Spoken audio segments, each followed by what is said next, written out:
time to face the consequences of your failure. Might as well face the facts you were always destined to fail. You blinked. What is this new prison? Is it me trapped, or is it you? Perhaps it is us both. I may be missing my face, but even I could see his tongue. I never thought I'd make it through that vent, but now we are together. Let me show you how to break your face and look like me. Come closer. Let's smile together. I was the first. I have seen everything. I have seen him, the one you shouldn't have killed. I am remade, but not by you, by the one you should not have killed. No light can save you now. I have always been hiding in your shadow. What a gift to relish, a victim that can't perish. I am given flesh to be your tormentor. It will all be over soon. Shh. There is room for one more.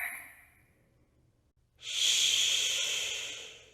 Come spend eternity inside with me. Shh. I've been looking for you, and now I will never let you go.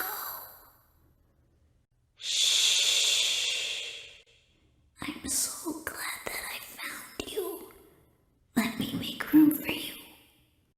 My friend, you have met a terrible, terrible demise. But, I don't feel too bad about it. After all, if it weren't from me, it would have just been from someone else, I guess what I'm trying to say is life goes on.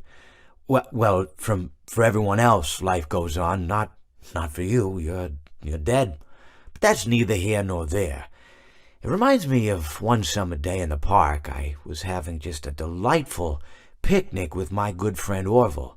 And I said to him, Orville, I have a story. And he said to me, what's the significance of the story? And I said to him, Orville, not every story has to have significance, Sometimes a story is just a story. If you try to read into every little thing and find meaning in everything anyone says, you'll just drive yourself crazy. Had a friend do it once.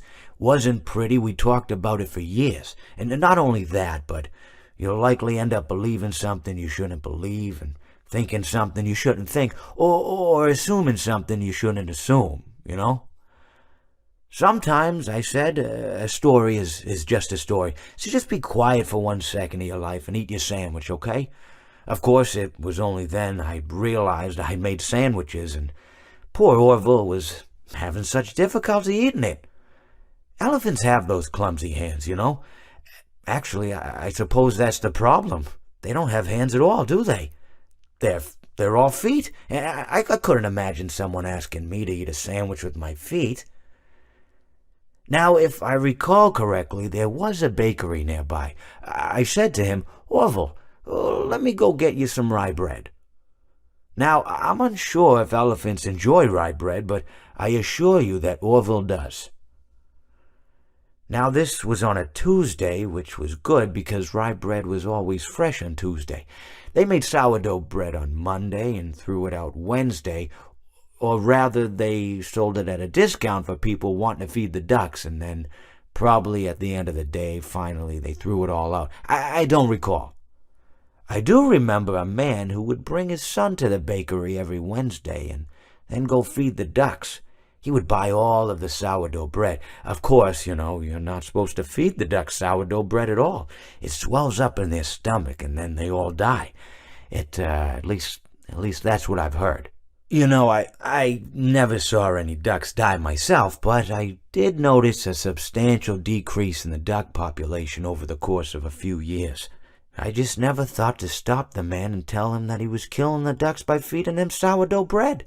And if you want my opinion on the matter, and I told Orville this as well, if you want to feed ducks, or birds, or any kind for that matter, it's best to buy seed. I mean, when you think about it, breads of any sort don't occur in nature.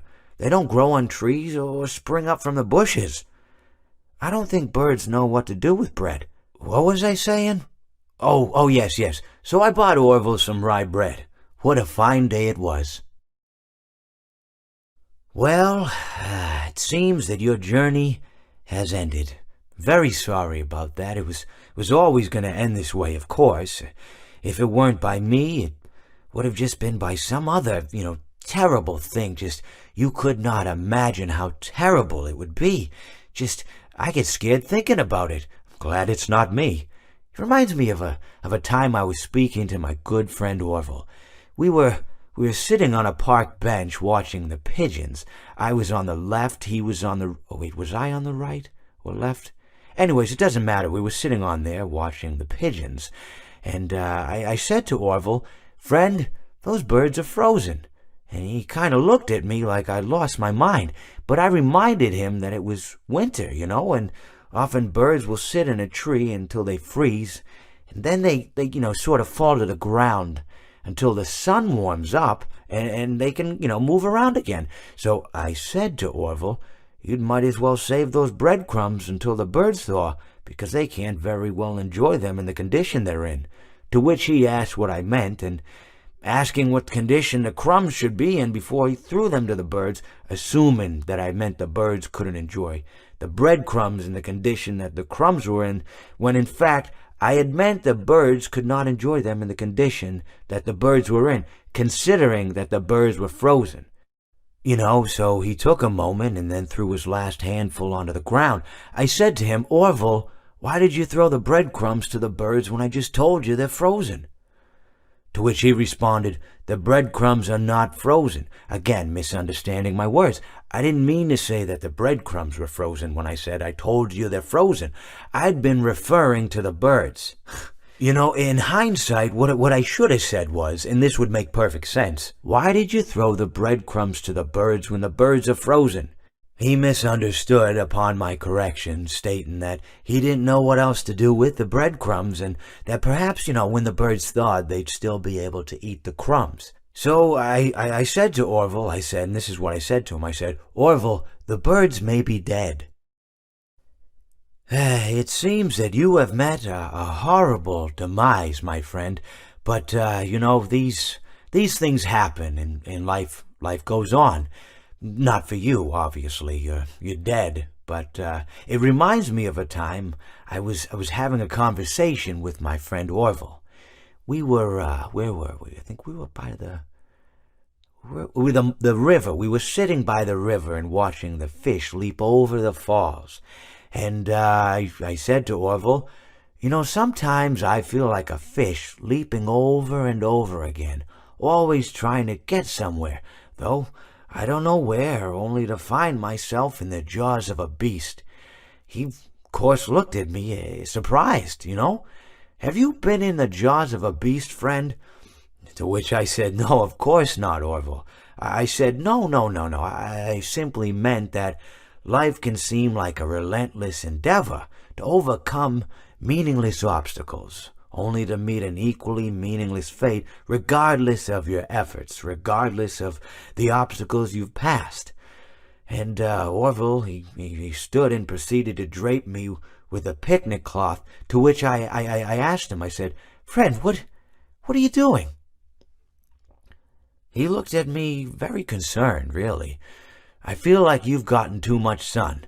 Indeed, indeed I had.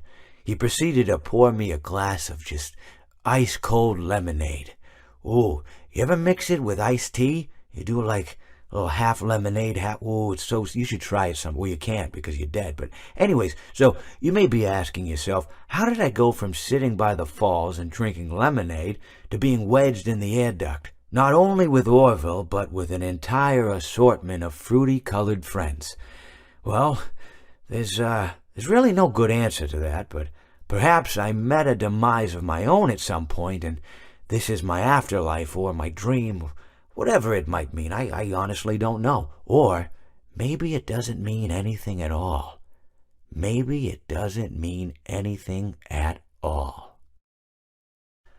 It seems that you have met your end. What a pity. You know, I don't feel too bad about it, though.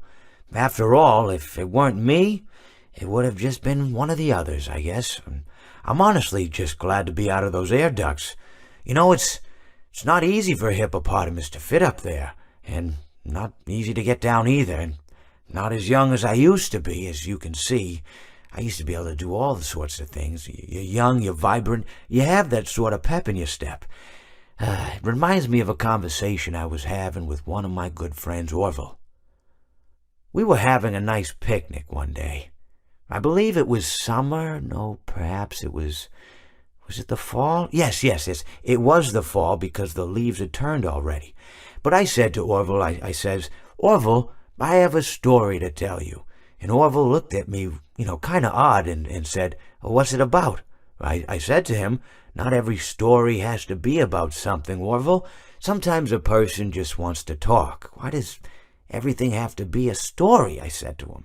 He just looked at me and he said, well, you said you had a story. And, he was quite right. I did, in fact. I told him I had a story.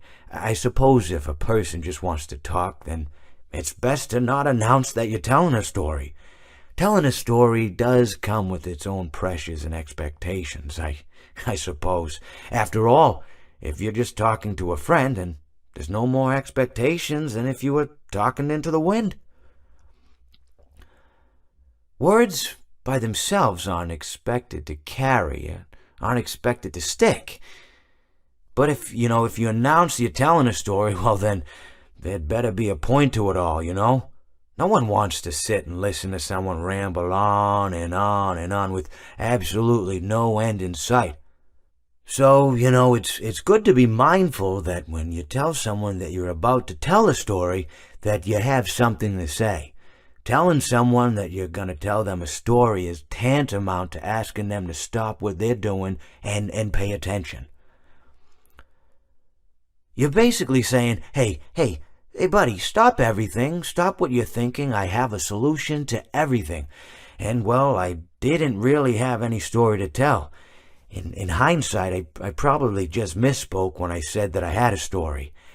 I think it would have just been better to tell Orville that I wanted to tell him something rather than tell him that I had a story. But, even then, it might have put too much importance on the whole thing. Either way, it was quite a nice day.